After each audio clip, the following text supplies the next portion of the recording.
Umusore umwe yakundanaga n'umukobwa nuko bukeye aza kumugenera kado kuko biteguraga no kubana.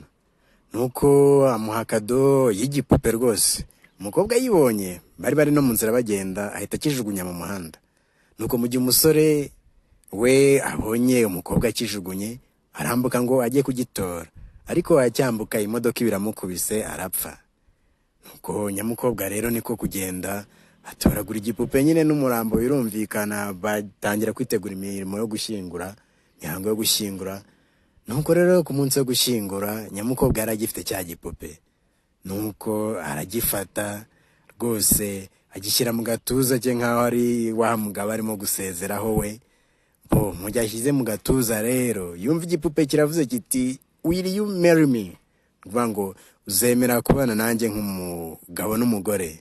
Nuko umukobwa ahita agitura hasi. Akigitura hasi rero cya gipupe kivamo impeta zombi zabo uko zari ebyiri. Nuko rero umukobwa biramubaza cyane.